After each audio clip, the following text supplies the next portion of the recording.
신경림의 갈대 보겠습니다. 이 작품은 실존, 존재의 근원에 대해서 다루는 작품이에요. 그래서 신경림 시인 자체가 존재의 근원, 존재론에 대해서 설명하는 그런 시를 많이 쓰셨습니다. 자, 바로 보겠습니다. 언제부턴가 했습니다. 언제부턴가 갈대는 속으로 조용히 울고 있었습니다. 자, 울고 있다라는 것은 청각적인 이미지예요. 이미지 자체는 좀 더 키울까? 청각적인 이미지입니다. 그래서 이 이미지 자체는 울고 있기 때문에 시각적이 아니에요. 울고 있었다. 근데 속으로 조용히 울고 있었다. 그러니까 존재가 근원적으로 우리는 고독해요. 여기 있는 친구들이 시험 대비를 한다. 결정적으로 마지막까지 해서 그 시험을 치러내야 하는 것은 본인 스스로들이죠. 그렇죠? 그렇기 때문에 우리 존재의 근원적인 모습은 고독이라. 이 우주 얼마나 광활해요. 거기에서 태양계는 먼지는커녕 나노 정도에도 지나지 않는 크기밖에 안 돼요. 그런데 우리가 살고 있는 지구 이렇게 거대하죠?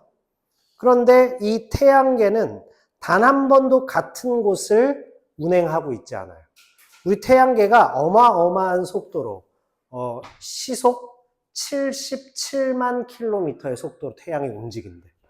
그걸 따라서 우리가 자전만 초속 40km. 그러니까 지구가 1초에 40km씩 움직여요. 그러니까 째깍하면 40km 가 있는 거예요. 움직이고 있는 거예요. 그리고 210km 초속으로. 그러니까 째깍하면 우리가 벌써 대전에 가 있는 거예요. 그걸로 공전을 하고 있는데 이 태양계가 우리 은하를 따라서 계속 이동하고 있죠. 그런데 이 태양계 자체는 우주 전체에서 단 한 번도 같은 자리를 지나가 본 적이 없어요. 그러니까 우리가 외계인을 못 만나는 거죠. 선생님은 저 우주는 뭘 의미하냐? 신을 보여주는 것이 아닌가 이렇게도 생각할 때가 있고, 혹은 허무 그 자체, 혹은 죽음의 세계 그 자체. 어쨌든 거기에서 우리 지구라는 존재를 한번 생각해 보세요. 이 광활한 우주에서 고독하죠. 이 세계의 본질이 뭘까? 이 우주의 본질은 고독입니다. 고독이에요. 고독 얘기하려고 이 말씀을 드렸습니다. 다시 말해서 존재는 근원적으로 고독하다 이 얘기가 들어가 있어요. 언제부턴지는 모르겠는데 언제부턴가는 언제예요? 출발점부터 갈대라는 존재는 처음부터 화자의 대리인으로서 결국 처음부터 의인법이 사용되고 있다. 이렇게 됩니다. 갈대는 바람이 불면 흔들리죠. 그죠?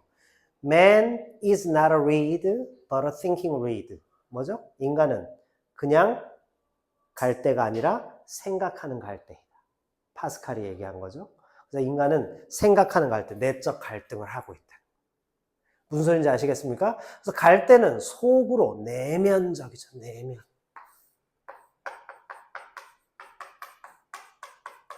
내면적인 비애입니다. 그래서 이것은 존재의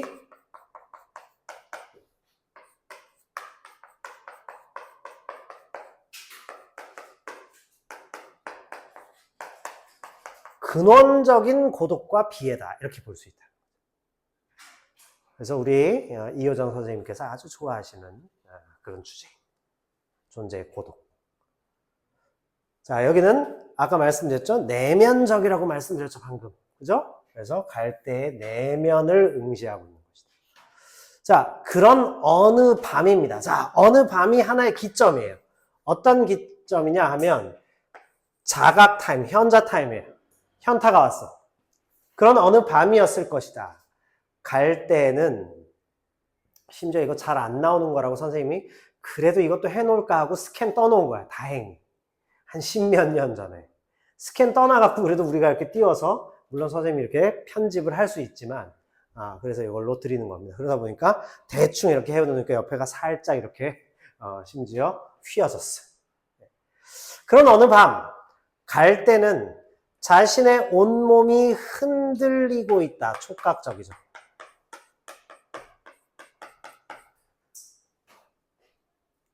자, 그래서 이 시에 사용된 방법이 뭐냐면 주지적입니다. 지는 당연히 알지자죠. 이성을 통해서, 이성을 사용해서 시 속에 담겨 있는 의미를 파악하는 것을 골자로 하는 것. 그것이 핵심인 것이 바로 주지주의 시예요. 주정주의 시는 우리 초혼 있죠. 부르다가 내가 죽을 이름이여 이렇게 하면 감정을 막 표출해. 주정적이라고 합니다. 이거는 주지적이야. 그 어떤 의미, 상징적 의미, 그 안에 내포된 의미를 해석하는 것 중심으로.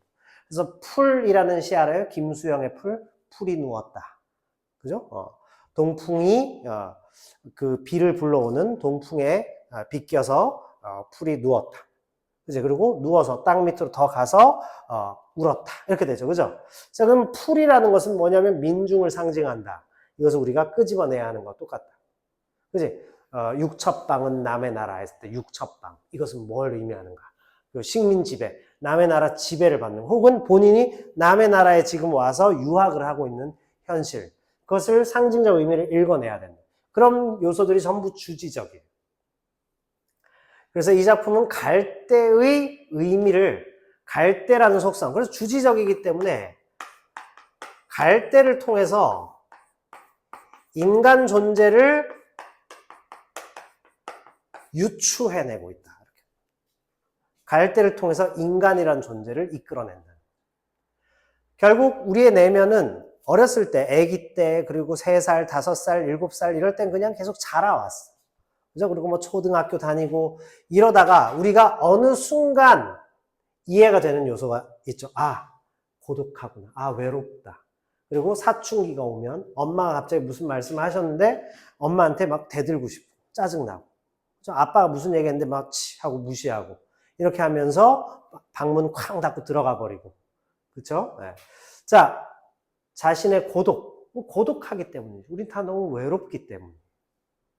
이 세상에 일어나는 많은 사건들이 대부분 외로움을 견디지 못해서. 외로움을 잘 견디는 방법을 알면 좋은데 외로움을 잘 견디지 못하니까 사건들이 벌어지는 거예요. 자, 고독과 비애를 자각하는 순간. 그래서 이것은 촉각적이기도 한데 여기 나와 있는 대로 시각적이기도 하죠. 왜? 내 몸이 흔들리고 있음을 본단 말이에요. 아시겠죠? 네. 자, 그래서 그 몸이 흔들리고 있는 것을 알았다. 그랬습니다. 알았다. 자각의 순간입니다. 자, 내면적으로는 울고 있는 것이 누구하고 대응되나요? 외면적으로는 흔들리는 것과 대응된다. 그래서 갈대의 내면과 갈대의 외면이 서로 대칭을 이루고 있다. 속으로는 조용히 울고 있다가 어느 밤 딱 도달했는데 내가 흔들리고 있구나를 알 수 있다는 겁니다. 갈대의 속성으로부터 유약한 인간의 모습을 이끌어냈다 하여 유추라고 이해할 수 있다. 이렇게 본다는 겁니다. 아시겠죠? 그래서 내적인 부분 그리고 외적인 부분입니다. 흔들린다는 건 뭘까? 부처의 제자가 스승님, 저 흔들리는 나뭇잎이 흔들리는 것입니까? 아니면 바람이 흔드는 것입니까? 그랬더니 부처가 대답했다 그러죠. 흔들리는 것은 나뭇잎도 아니고 바람도 아니고 너 자신의 마음이다. 우리 마음이 흔들리니까. 그냥 저렇게 있구나 하고 자연을 평온한 눈으로 이렇게 바라보면 되는데 그걸 보면서 뭔가 슬프고 그 다음에 고독을 느끼고 내가 흔들림을 느낀다. 그치? 그것은 우리의 마음이 유약하기 때문이죠. 자, 인간은 갈대처럼 유약한 존재이다. 라는 것을 우리가 여기서 읽을 수 있다. 이렇게 된다는 겁니다. 자, 이해하셨을까요? 그래서 1연과 2연을 다 봤습니다. 다 쓰셨죠? 지워도 되겠죠? 네.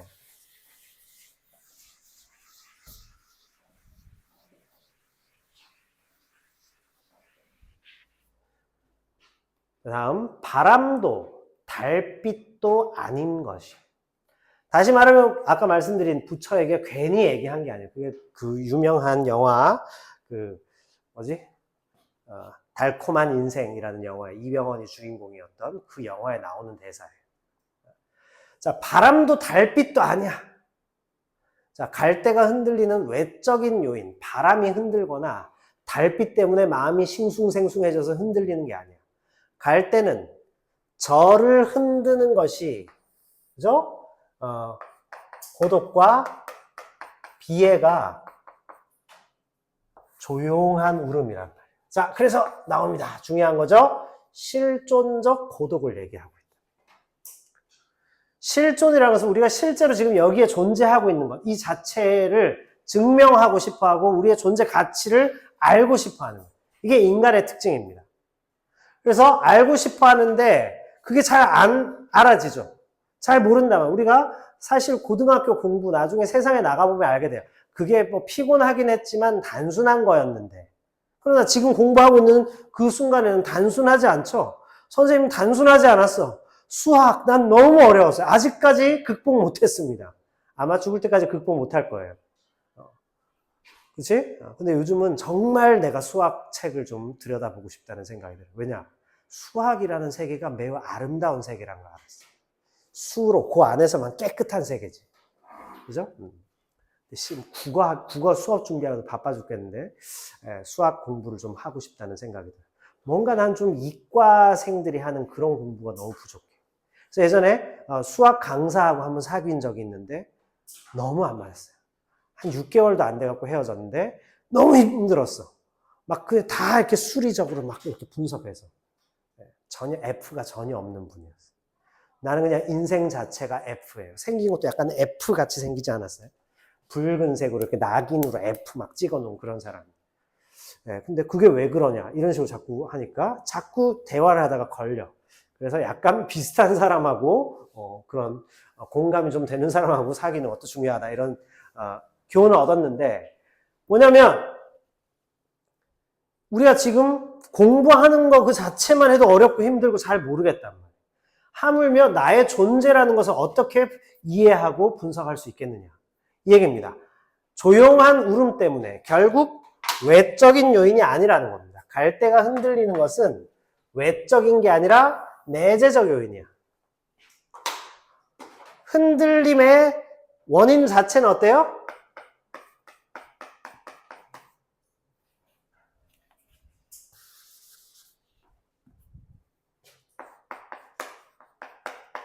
고독과 비애는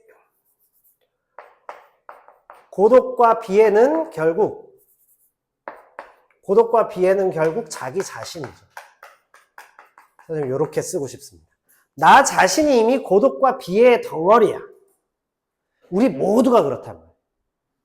나만 그러면 억울할 텐데 모든 존재가 그렇다. 여기 있는 모든 존재들이 다 선생님을 포함한 이 세상에 저 밖에 있는 많은 사람들이 전부 고독한 존재예요.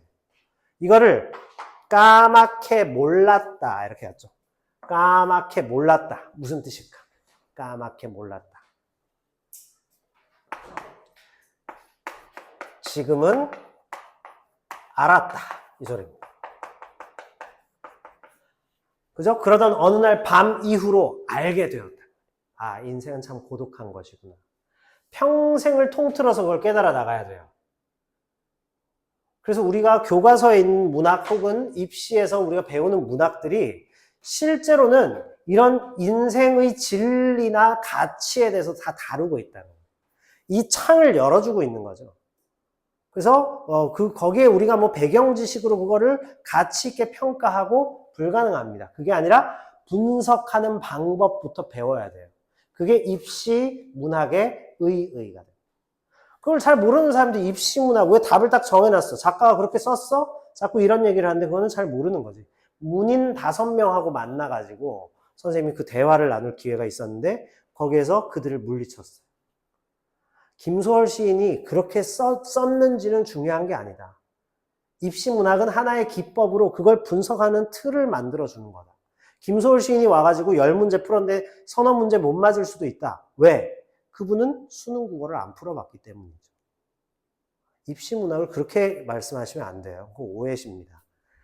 해서 5명을 물리쳤어요. 그 자리에. 국어 선생님과 입만 살아가지고. 입만 산 게 아닙니다. 뭐 이러면서 이제 얘기를 합니다. 그래서 뭐냐면 문학을 보는 틀을 우리가 이해해야 된다. 그리고 신경림 시인은 갈대라는 시를 분명히 이런 의미로 썼다고 선생님은 확신해요. 완전히 이렇게 쓰지는 않았겠지만 기본적으로 저런 의미가 아니고서야 왜 이렇게 썼겠어? 그죠? 우리 자신이 고독과 비애의 중심이야. 내 존재가 태어나고 탄생해서 여기에 있는 것 자체가 고독을 느끼는 주체죠. 그러면 그 고독을 극복해보는 과정에도 즐거움이 들어있고, 그 고독에 취해서 막 마음을 아파보는 것도 즐거운 과정이에요. 그걸 막 슬프고 고통스럽다 이러면 안 돼요. 근데 우리가 좋지 않은 상황에 계속 있는 건 나쁘죠. 계속 가난한 사람, 가난이 좋은 건 아니잖아요. 그죠? 자발적 가난, 소박하게 사는 것 말고. 막 세상을 지금 살아나가야 되는데 가난하게 돈도 없고 막 이렇게 있는 상태는 반드시 벗어나야 됩니다. 그 사람은 일단 하루를 효과적이고 효율적이고 짜임새 있게 쓰는 것부터 배워야 돼요. 행복은 행복할 수 있을 때까지 행복을 배워야 됩니다. 배우지 않아요. 인간은 그래서 공부하는 존재예요. 이게 인간의 존재 양식이야. 그래서 평생 공부해야 됩니다. 자, 그래서 이 부분 고독과 비애가 자기 자신이라는 사실을 까맣게 몰랐다가 깨달았다 이 소리예요. 무슨 소리인지 아시겠죠? 네.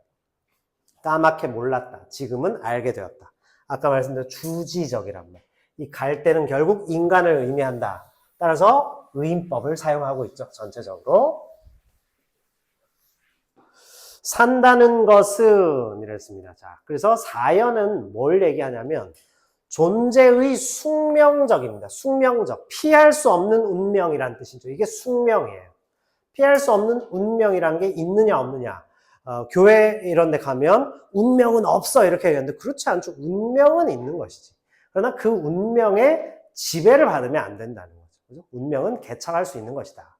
이런 얘기입니다. 운명. 여기 있는 친구들은 다 여성들이죠. 그죠? 운명이야. 이미 타고나서 그게 숙명이야. 그죠? 선생님은 남성이기 때문에 여성에 대해서 잘 몰라요. 그래서 남성으로 살아야 되는 숙명, 피할 수 없는 운명을 이미 우리는 태어나면서부터 갖고 있다는 얘기예요. 그치? 그 안에 들어있는 핵심적인 실존의 의미는 뭐냐? 고독과 비애야. 슬픔이에요.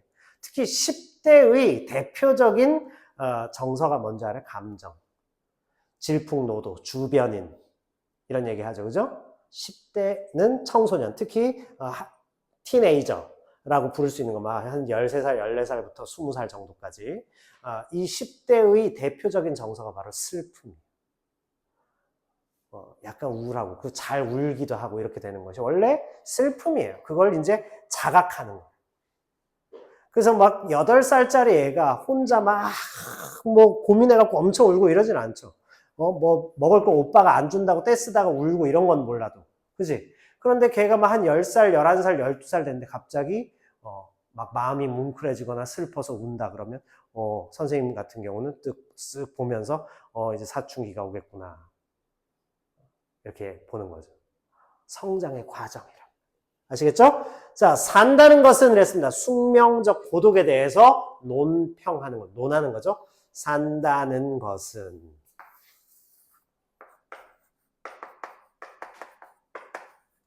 보편화가 나타납니다. 사랑한다는 것은 그래서 앞에는 특수적인 특수성, 갈대에 대해서 이렇게 초점을 뒀다면 초점화를 시켰죠.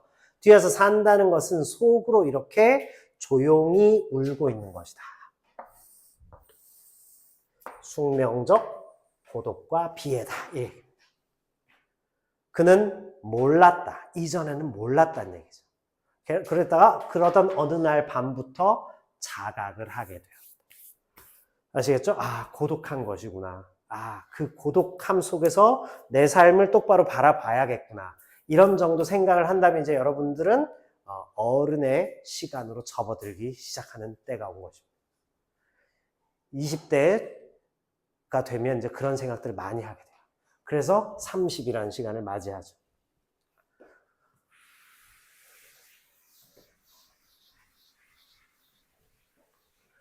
그 다음부터는 뭔지 알아요? 40이라는 시간을 맞이한 이후부터는 그냥 늙어가는 거예요.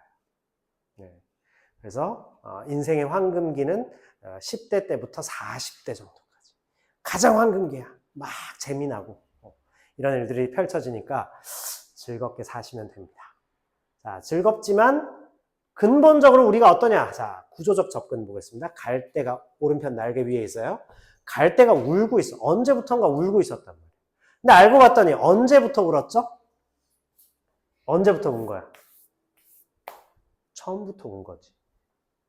처음부터 울었죠. 존재의 출발점부터 울었습니다. 출발점부터 우리는 고독한 존재예요. 그랬다가 어느 밤에 어떤 것을 깨달았습니까? 스스로 흔들리고 있다는 걸 알았어. 존재를 자각했죠. 흔들리는 이유가 외부에 있는 것이 아니란 걸 알았습니다. 바람도 아니고 달빛도 아니고 제 조용한 울음이었다는 것을 알았어요. 그죠? 그래서 삶의 본질에 대한, 결국 이 작품을 쓴 이유는 뭐냐? 본질에 대한 깨달음입니다. 본질은 고독과 비애죠. 존재의 실존에 대해서, 실존적 고독과 비애에 대해서 깨닫기 위해서. 그래서 창작된 작품이다. 이렇게 볼 수 있겠습니다. 자, 그러면 갈대라는 것은, 씌어 벗기기를 볼게요. 갈대라는 것은 조그만 바람에도 끊임없이 흔들리는 유약한 존재입니다. 자, 따라서 이것은 시인만을 말하는 것이 아니라 일반적인 인간 존재를 표상하는 것. 그래서 선생님이 아까 산다는 것은 했을 때 보편화라고 했죠. 일반적인 인간 존재 자체를 표상하는 것이 바로 갈대다. 따라서 갈대의 흔들림으로부터 인간 삶에 대한 비극적 인식입니다. 자, 그래서 극복 의지를 드러냈다 이런 거하고 전혀 관계없어요. 비극적인 인식이 있습니다. 우리가 희극도 있고 비극도 있거든요. 희극이라는 것은 삶을 유쾌하게 보지만 그 안에 슬픔이 들어있어요. 슬픔을 해학적으로 극복하는 거죠. 비극은 뭘까요? 비장미, 파멸과 좌절의 미학을 담아서 삶 속에 담겨있는 슬픔을 엿보는 거예요. 그래서 비극적 인식이다라는 것은 무슨 말이냐면 인간 삶 자체가 담고 있는 그 슬픔을 엿본 것이다. 비극적으로 인식하는 것이다. 자, 거기에 사용된 시어가 뭐죠? 갈대. 파스칼의 그 유명한 명언, 인간은 생각하는 갈대다. 흔들리죠. 흔들릴 수밖에 없지. 수십만 번 우리는 흔들리게 되어 있어요. 거기서 아주 작은 흔들림, 잎새에 이는 바람에도 나는 괴로워했다. 이런 거 나오죠. 그죠? 자, 그 안에서 우리는 선택하면서 살아나가는. 실존적 고독과 비애가 있는가 하면 실존적 선택도 있어요. 그 실존적인 좌절도 있고. 그죠? 그 다음에 실존적인 희열도 있어요. 이런 것들이 막 여러 단계로 나옵니다. 결국 근본적 출발점은 인간은 고독한 존재로서 그 안에 비애감입니다. 그래서 왜 우리 인사이드 아웃이라는 애니메이션에서 그 여자애가 나중에 막 거의 조증처럼 막 그렇게 되니까 깨달았죠. 아, 이 감정의 고리를 완성시켜 주는 것은 슬픔이었구나. 꽁꽁 숨겨 놓으니까. 그래서 슬픔이를 딱 데리고 와서 탁 손 잡으니까 완성됐죠. 그리고 그 선생님 인사이드 아웃 보고 되게 울었어요. 원 보고. 극장에서 혼자 이렇게 보면서. 눈물 흘림, 뭐 이러면서 봤어요. 네. 야, 문과생이어서 그래. 근데 어쨌든, 그 인사이드 아웃에서 제일 선생님 감명 깊었던 건 뭐냐면 마지막 장면. 다음에 시작할 때 뭐였지? 사춘기 시작. 그게 마지막 장면.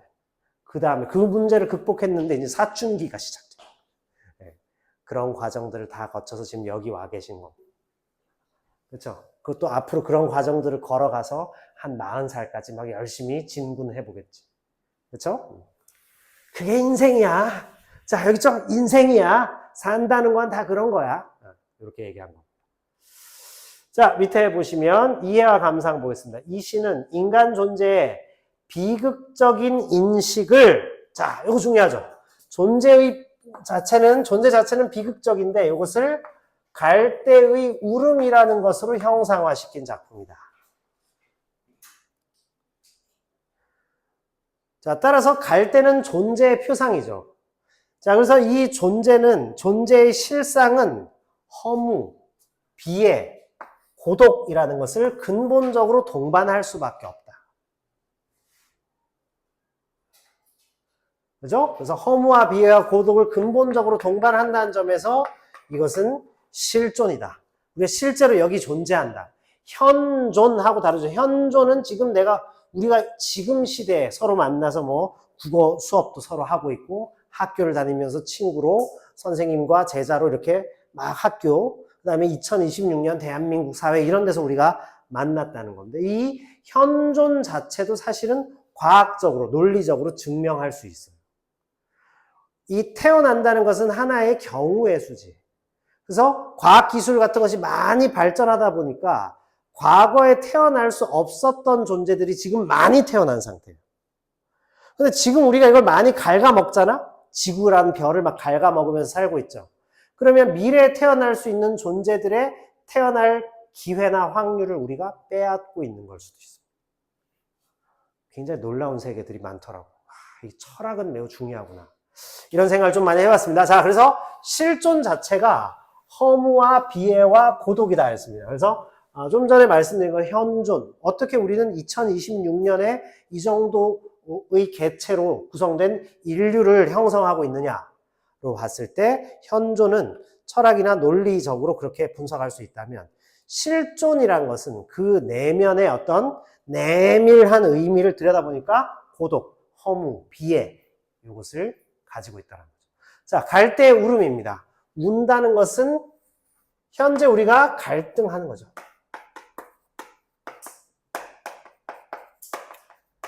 슬픔이 있다는 거예요. 그런데 자신을 흔드는 것에 대해서 깨닫습니다. 갈등과 슬픔이 왜 있는 거 아니까 제가 나를 공격해서 내가 걔하고 싸울 수밖에 없어요. 걔는 나하고 원수졌어요. 아니지. 내가 그 사람을 품을 수 없기 때문이죠. 그렇죠? 따라서 외재적인 이유가 아니라 내면적인 이유 때문이죠. 내가 이렇게 붓글씨 같은 거, 돌아가셨는데 신영복이라는 교수가 쓴 글에 보면 붓글씨를 이렇게, 붓글씨 잘 쓰시거든요. 붓글씨를 쓰는데 전화벨 소리가 울리니까 하고 틀려버렸다. 사실은 전화벨 소리 때문에 이렇게 했다가 나중에 운전하면서 어디를 가다가 깨달았다는 거예요. 전화벨 소리 때문이 아니었구나. 결국 그걸 틀리는 거. 전화벨 소리가 울려도 그거는 이렇게 쓴 다음에 탁 내려놓고 전화 받으러 가도 되는데 전화벨 소리가 울리니까 내가 놀라갖고 틀렸다는 거죠. 그래서 근원적인 이유는 바로 나에게 들어있구나. 이런 글을 읽은 적이 있습니다. 이게 독서의 힘이에요.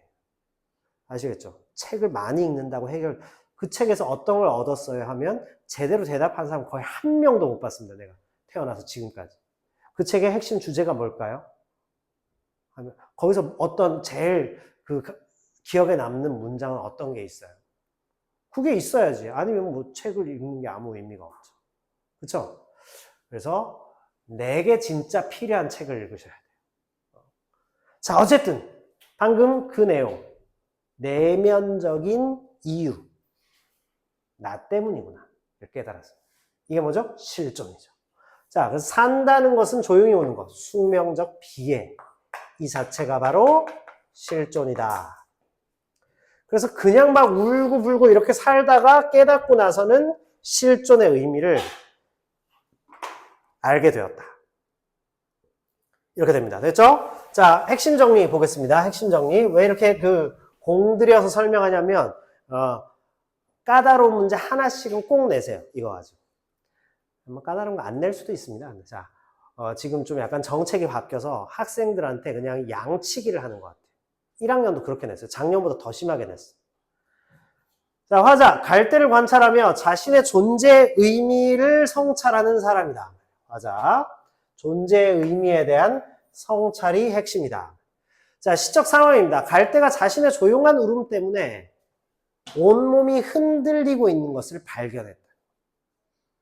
자, 결국 근원적이고 실존적 고독과 비애 때문에 내가 흔들리고 있구나를 알게 됐는데, 그렇다면 표현상 특징, 자연물을 통해서 인간 존재에 대한 자각을 형상화했죠.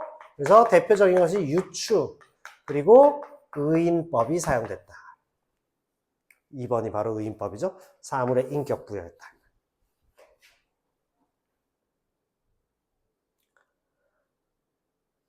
자, 콕 포인트 보겠습니다. 갈대를 통해서 인간 존재의 근원적 고독과 비애의 모습을 형상화하고 있는 작품입니다. 알겠죠?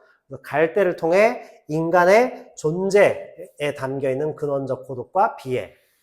이런 것이죠. 선생님도 중고등학교 다녔을 때는 이런 게 무슨 의미인지 알지도 못했어요. 그랬다가 중2 말에, 고2 말쯤에 이제 수능 대비하면서 수능 필수 문학 선집 이래서 책을 한 권씩 사가지고 열 몇 권을 도장 깨기 하듯이 계속 읽었습니다. 문학은 일단 원문을 읽어야지 하고는. 그때 그 현대시를 특히 읽으면서 실존과 대면하게 됐어요. 그래서 나에게는 수능 공부가 굉장히 좋은 기억으로 남아있어요. 많은 것을 알게 해줬습니다. 국영수 다. 나중에 대학 가보세요. 이거 고등학교 때 공부했던 것이 굉장히 도움이 되는구나. 이런 거 알 수 있을 겁니다. 자, 이 갈대, 1번. 갈대가 흔들리는 내적 요인은 뭘까요?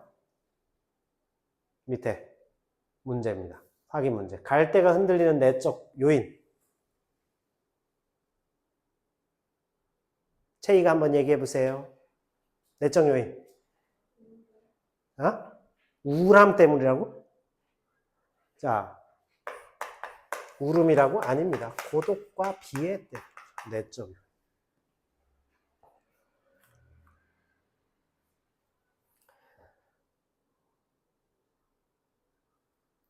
그러네요. 찾아 쓰시오 아니면 제 조용한 울음만. 채희가 맞았어. 미안해. 내가 틀렸어요. 자, 찾아 쓰시오. 제 조용한 울음. 맞아요. 울음입니다. 울음. 내적 요인은 자기의 조용한 울음이에요. 그 안에 담겨 있는 것이 고독과 비애입니다. 죄송합니다. 제 조용한 울음. 자, 이렇게 내기도 하고 이거에 담겨 있는 뜻이 뭔지를 묻기도 하고 번갈아 가면서 왔다 갔다 해요. 자, 이 시는 갈대를 뭐하여 근원적 고독과 비애를 노래했다. 갈대를 뭐 했죠?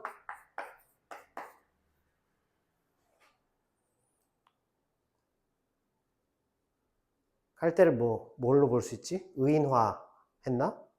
이렇게 볼 수 있죠. 답은 없어요, 선생님한테. 답지가 없어.